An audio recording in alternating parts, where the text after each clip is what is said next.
श्रीं क्लीं श्रीं कुबेराय अष्टलक्ष्मी मम गृहे धनं पूरय पूरय नमः।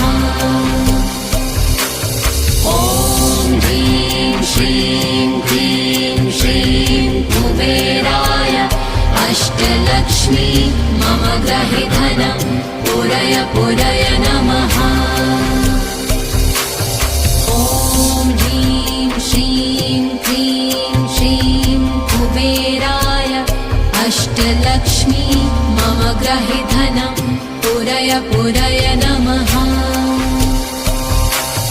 ॐ ह्रीं श्रीं क्लीं श्रीं कुबेराय अष्टलक्ष्मी मम गृहे धनं पूरय पूरय